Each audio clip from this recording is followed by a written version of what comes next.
Okay, this is going to be chapter 2 from the book Food, Mood, and IQ by me, Pete Rogers. And you're going to remember this the rest of your life. This is like the real inside scoop on what's happening in conventional medicine psychiatry.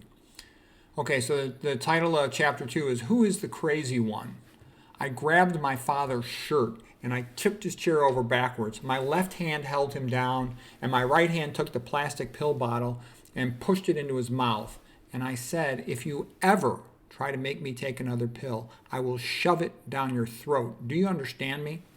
Okay, this is me in my senior year of college at Stanford, team captain of the wrestling team, student athlete of the year at Stanford. Most wins in a season was the all-time record up to that point of 39. And all of this started during my third year of medical school. My estranged Juilliard professional musician girlfriend, who I loved very much, gave me an ultimatum. Either move with her to Europe or we were going to break up. And here she is. And, she's great. This is my love of my life. She's really smart and nice. She's got a relatively stable mood for a female. I should have married her, but it was complicated. She was like perfect. There was like the happiest days of my life with her. Her music and my wrestling and my becoming a doctor, my scholarship to Stanford, they all kind of pulled us apart. And really, musicians and doctors are kind of star-crossed lovers because they don't go together. A musician is going to perform in a show, like Les Miserables comes to town. They're going to be performing in the orchestra. And then after the show, there's a cast party, on most nights. And so a doctor, though, is the opposite. Me, I was a surgeon initially, you go to bed early. You got to be in the hospital early and make rounds, and then you go to the operating room, and you're doing procedures all day. It's not good for staying out late. And doctors study at night, go to bed early, in the hospital for rounds by 7 a.m. or even 6 a.m. Even some services I've been on, we made rounds at 5:30 a.m. Okay. So I also figured if I married her, there would be constant tension, after of her like being expected to go to all the cast parties and me going home early to be ready for surgery the next day, her constantly being hit on by men when I wasn't around and maybe eventually succumbing to that in exchange for favors for her career. She was absolutely gorgeous. And I knew I loved her. I was very happy with her, and just being around her I was happy. We were just happy together. And I liked the fact, too, she really knew all this classical music, the history of classical music and everything that went with that. So it was interesting to talk to her, okay, because most of my girlfriends really don't have much to say to me. I mean, she was interesting, and I would go to the concerts with her at Ravinia and in the city and stuff, and it was great. I liked it. Okay, my parents thought that our relationship was just the usual teenage first love, splendor in the grass sort of thing, that I would grow out of it. They knew I was destined to become a doctor, a great doctor. I was the best student in my medical school class of 333 students, 99% scores on my boards, like about the best biochemistry student in the whole United States. I did everything you could expect and hope for a medical student. Here's my picture in med school. But there was something was wrong. I wasn't that happy, and I didn't know how to articulate it, the reasons for it then, but I knew something was wrong. Something was missing. Like when I was a wrestler and we won a tournament, or one of my coaches won something, or my teammates won something, we were happy. We were excited. That was meaningful. But I would go on clinical rounds, and it was like there were some high moments like delivering a baby, but there wasn't much emotion. There wasn't much of a sense of achievement. It was like we were going in circles. The patients hardly ever got better. It wasn't like Marcus Welby TV show where he cures patient after patient. There weren't too many miraculous recoveries. And the attending physicians were polite professionals, but they were kind of boring. I also didn't meet, where are these big doctor intellects? I wasn't meeting like real smart people. It was just sort of like a mundane, almost a hierarchical, corporate organization or something. I seldom ever heard anybody tell a clever joke or anything interesting. It was nowhere near as fun as hanging around with friends or athletes. It was more like being a private in the Army. You just shut up when you're the junior person and do as you're ordered, and all commands were obeyed. The chain of command was respected from medical student on up to junior resident, senior resident, chief resident, fellow, junior attending, senior attending, okay? I mean, it was very hierarchical. And we all had a role to play. We performed our duties as expected, but it was mostly run, run, run, run, run for a short slide. It usually seemed like not much was happening. Where were the cures? Where were the big moments? Where were the great achievements? I was starting to sense that there was no way to excel. And I wanted to excel, big time. That we were more like generic cogs in a giant assembly machine just there to crank out billing codes. I had considered being a wildlife veterinarian. I shadowed an eccentric wildlife zoo vet named Peregrine Wolf. She was fun, and I learned a lot from her, but I could see that very little resources were devoted to this, and there were few jobs available. I figured if I went down that route, I would end up in Podunk, Montana, putting electronic ear trackers on tranquilized beasts, and that no one would want to pay for the advanced stuff, imaging and surgery of the animals. So after taking zoology and animal husbandry courses, I reluctantly let go of that wildlife vet dream. I kind of wanted to be a wildlife vet, to do something better than my father. I had a little bit of a chip on my shoulder for my father because he wouldn't let me do a redshirt year in college, and I wish I had done a redshirt year in college because I should have been an All-American. I was like one victory away from being an All-American. If I'd had one more year, I would have done it, I think. So anyways, truth be told, I was disillusioned also with the environmental movement, okay? My foray into wildlife biology had started back at Stanford with field trips to the national parks like Yellowstone, going bird watching, taking black and white landscape photographs like Ansel Adams. And I did really like all that nature stuff. True appreciation in nature is a very beautiful thing. Like here's a photograph of Ansel Adams, the Teton Mountains, and he has lots of magnificent photographs. They're just aesthetically beautiful, you know, it's God's creation, okay? What turned me off, though, was the dawning realization that the environmental biologists hated people. They were always against the farmer, no exceptions, and they wanted to take land away from the farmers. They would say things like, wildlife management isn't really wildlife management, it's managing people. The people are ruining the land. We need to get them off the land. I had spent a summer at Iowa State University training for wrestling with the Iowa team out there, and I had met some farmers and lots of their children. I really liked the farmers. I was friends with them. They were good, hard-working people, and they provide food from us. What more could you ask? And all of this and some other failed adventures, like, you know, I was real into chemistry. I was going to maybe become a biochemist, but my advanced synthetic organic lab, I hated it. Everything smelled like paint. And so I'm like, no way can I do this for a living. And that led me to go back towards medicine, what my parents had originally wanted for me.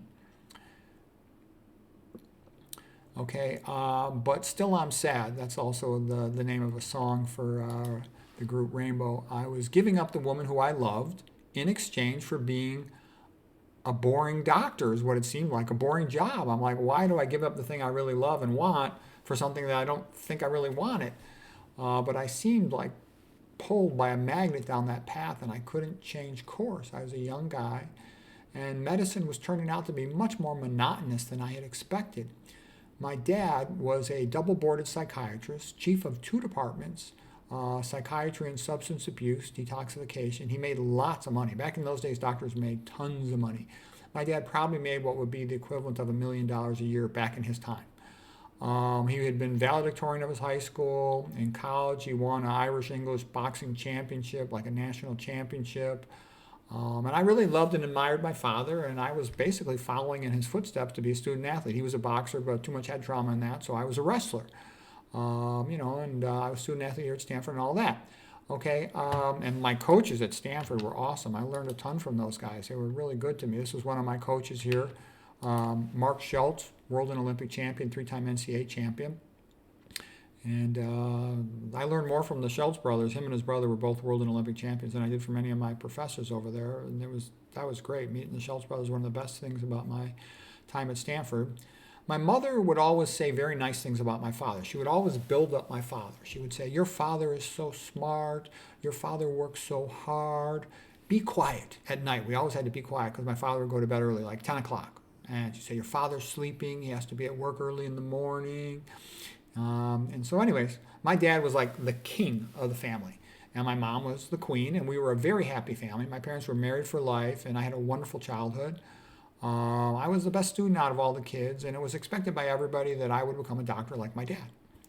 Every morning, my dad went to work early, then came home in the afternoon to see private patients. He had a psychiatric office in our house. He would see patients in our house, and we weren't even allowed to answer the door because of the thought that, it was quite often people we knew, so we weren't supposed to open the door, or we knew their families. Other doctors would send themselves, their spouses, their children to see my father. My father had a reputation as an excellent psychiatrist and also as a good scholar. After his last patient of the day, my dad would take the dog for a walk in the park, he'd get some exercise, and then he would eat dinner, and usually a salmon sandwich, oily, with rice and beans and chicken, Puerto Rican style, made by my mom, often with sofrito. And then he would go to his room and he would read books and psychiatry journals and listen to classical music or Irish music. And he would talk up to me if I would, have a chance to see him about history and psychology, and I like that.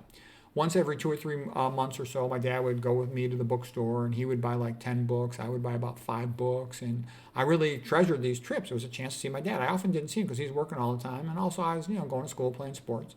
And my father was like my hero, my number one role model, template person. I unconsciously sort of designed my life in a pattern after him. Okay, now back to the med school situation. My dad noticed that I was sad about losing my girlfriend, and he said to me, "Peter, I think you're depressed." I said, "No, Dad, I'm just sad. I gave up the woman I love for a career that so far to me seems kind of tedious and stupid." And my dad's like, "Oh, Peter, there's lots of other girls. You will find a good one. Medicine is an excellent profession. You have been sad for too long. I think you should take an antidepressant medication." I said, "No, Dad, I'm just sad. It's not a big deal. Most people go through a heartbreak at some time or other in their lives. I know that I have greatness in me. I can feel it.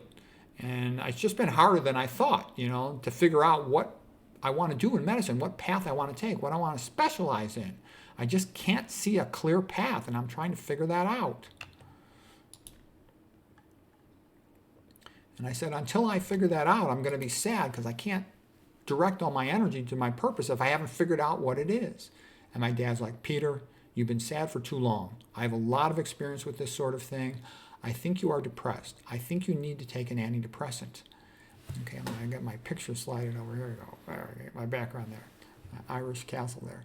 Okay, me, Dad, sometimes people get sad. That's normal. I'm sad for a good reason. Now leave me alone. My dad, "Peter, there's a new drug called Prozac. It has great results in clinical trials. I want you to take it. I have some pills here. I want you to take them. You will need to take them for a couple weeks before you notice a beneficial effect." And I'm like, Dad, I know my father loved me. I didn't always agree with him, but I know he loved me and he meant the best for me. And I did have confidence in him. He was my sort of academic hero, and I trusted him. And it seemed crazy for me to take a medication, insane. I had never taken a medication before except for tetracycline and antibiotics for acne. I said, "Dad, I'm willing to take it because you say so, but I really don't think I need it." And I had no understanding of psychiatric medications, and I was very good at memorizing stuff for tests, but I really didn't have any significant clinical experience. So I was a very young guy. All right, so I wasn't afraid of the pills because even though I had taken a pharmacology class, in the pharmacology class, all you ever hear is how wonderful all these pills are. That's the older the pill, send the bill, and cure the patient. And it's always like, cure, cure, cure is what you hear in school, but it's not what you see in life. But I didn't know that yet. So at my father's heavy pressure and badgering of me, I started taking Prozac, also called fluoxetine. A couple of weeks had gone by and I was not happier. In fact, I was becoming angry. And I didn't even know why, but I was. I was just getting pissed off. And I also noticed that my sex drive had sort of disappeared. The nurses didn't seem that pretty anymore. I had no interest in spanking the monkey. My dad noticed that I had become irritable, which was a new thing for me. He said, "I think the Prozac has unmasked a bipolar disorder. I think you are bipolar. I think you should take lithium. Lithium is a very good medication. I have lots of patients on lithium." I said, "Dad, me, bipolar? Are you insane?" I go, "You're crazy, Dad. I don't like this Prozac medication. It just makes me angry. That's what's going on." My dad, "Peter, Peter, Peter, give it time. Prozac has great results in the clinical studies. I have a lot of experience with this. This is a common thing for bipolar disorder to be unmasked." Okay. When a person is treated for depression, I have some lithium pills for you. I want you to take these pills. You need to give them a couple weeks before you start noticing the beneficial effects. And then my dad continued, you told me you weren't sleeping as well as you used to. Sometimes the Prozac can cause insomnia. I want you to take this benzodiazepine, Xanax. This will help you to sleep. I was starting to lose my patience with him, but I figured he's probably right. My dad's a real smart guy. He's been a psychiatrist for many, many years. I know he loves me and wants the best for me. He knows this field and these drugs a lot better than I do. He does this every day. It doesn't seem right, my sense, my inner sense tells me this is insane and crazy, but I'll give him the benefit of the doubt just for a few weeks and see what happens. If nothing else, this will be an interesting clinical experience. And at that young age, I was too naive. I never even thought that I could open up, medical books or papers or journals and read all about these things and figure them out. I was just, a medical student who studied stuff to take a test. I didn't really have this concept yet of myself as a doctor who could figure out a field. Okay, so I started taking those medicines that my father, made me take. The Prozac antidepressant, the lithium antibipolar, and the benzodiazepine. Okay, anti-anxiety, anti-insomnia medicine. I just trusted my father. But I kept feeling worse. I became sadder and angrier. I was starting to become impulsive, losing control of my emotions. I could hide it from other people at work on my clinical rotations, but I was getting worse. And back in those days, I loved my mother very much, but I thought she was real funny, as she always has been very funny and very nice. But I thought she was kind of stupid. She's just a housewife. She had gotten a master's degree in the past from University of Chicago as a social worker, but she didn't participate in the discussions with my dad and my uncles about books and other topics, philosophy and history. I never saw her read a book. She had quit working after the kids were born. My dad made plenty of money for everybody. So when I had first come home from California to start medical school and was living at my parents' house, like my first year of medical school, I was studying a lot, and my mom would say things to me, Peter, you study too much. You are a nerd. Why don't you date Linda at the tennis club? She's very nice. My mom had this Puerto Rican accent. She goes, she would be a good wife for you. And I laugh at that because I had a Korean friend, and his mother was like the opposite. You are in medical school now. No talking on the phone. No time for friends. You must study. Whereas my mom was like, you're nerds. Don't study so much. Okay. Now, as a third-year medical student, when my guard was down, my mom could see my emotions. And she asked me, what is wrong? Why are you so sad? And I said, Mom, these pills that Dad is making me take, they're not helping me. They're making me worse, much worse. I bounce back and forth between feeling angry and feeling sad. When I'm angry, I feel like punching Dad in the face. When I'm sad, I feel like committing suicide.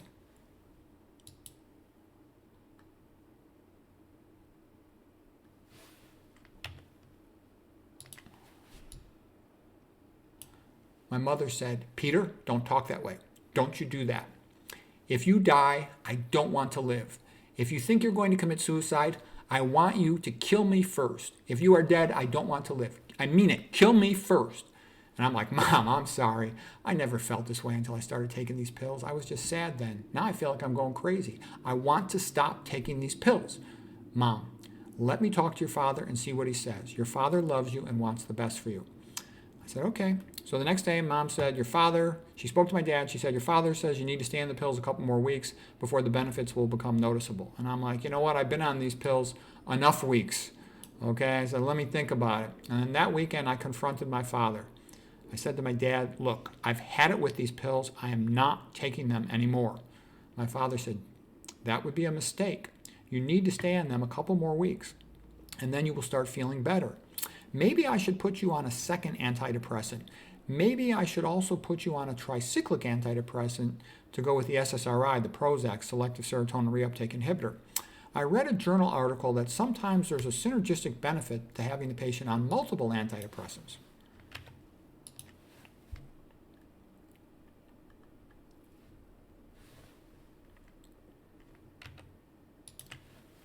Like combining them with perhaps an old-fashioned antidepressant like nortriptyline.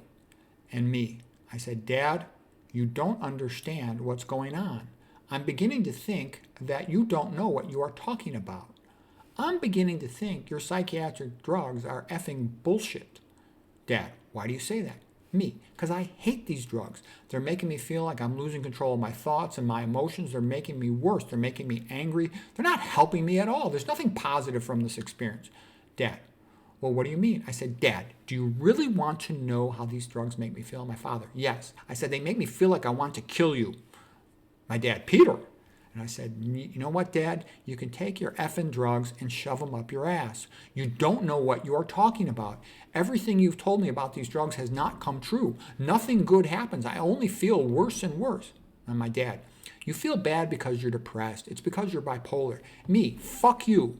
I'm not depressed. I'm not bipolar. I'm just sad because my girlfriend moved away and I don't like medical school. That's a normal reaction. Dad, Peter, you have a mental illness. Depression and bipolar are mental illness.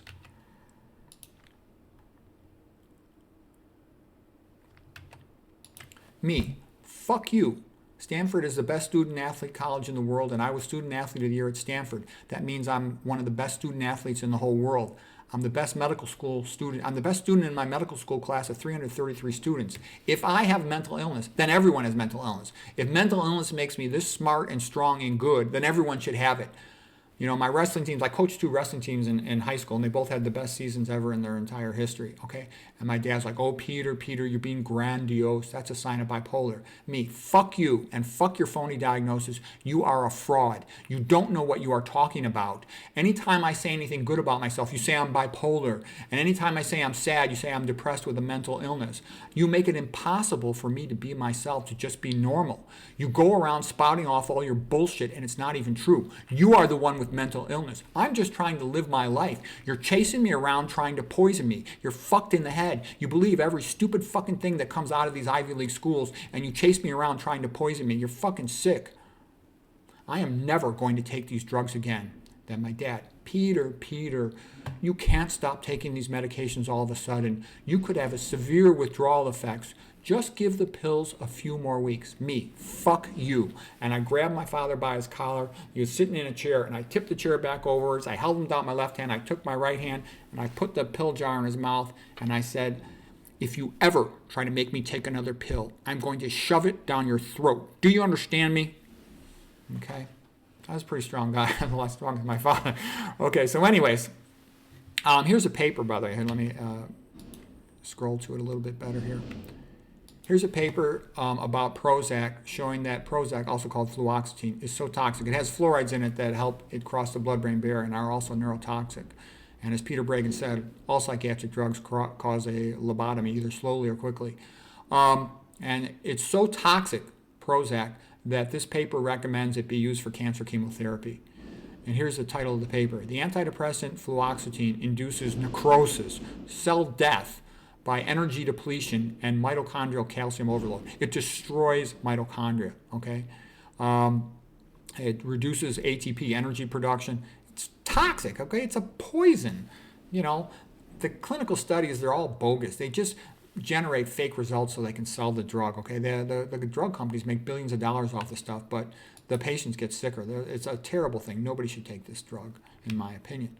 Okay, so that was the last time my dad ever mentioned a psychiatric drug around me. Okay, I've never taken any type of psychiatric medicine since then, and I lost all respect.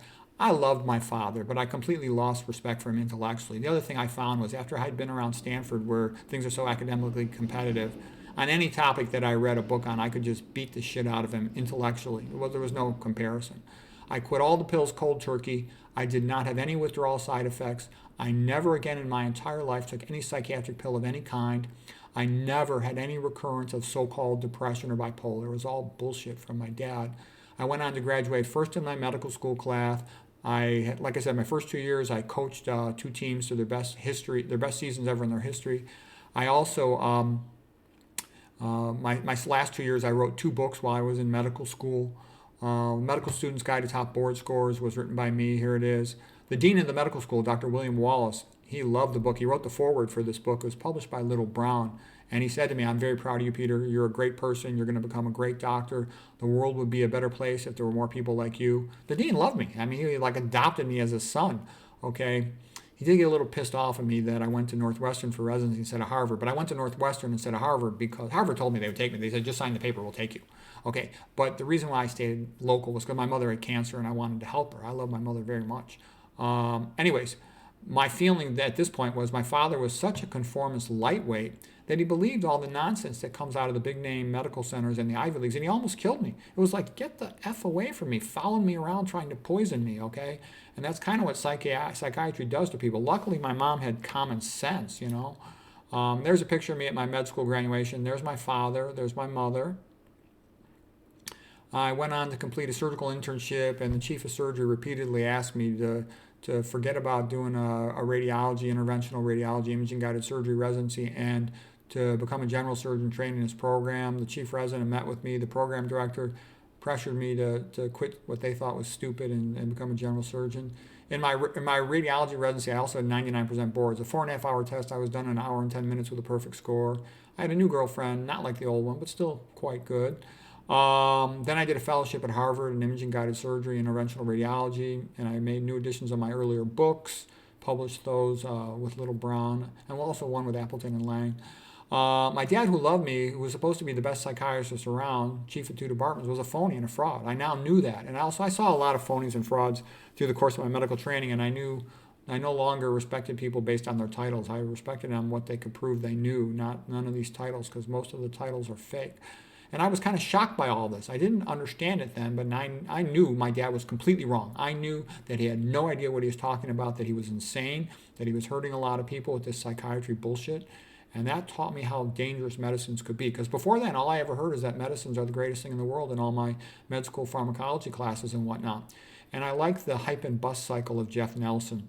He referred to how when a new food or a new drug or a new supplement comes out, it has a health halo around it and gets all this industry hype of it being magnificent and some fake bogus study claiming it improves health. And then gradually it starts drifting down and the health halo starts breaking apart. And when enough time goes by, usually about 10, 20 years, people start realizing it's not even just not helpful.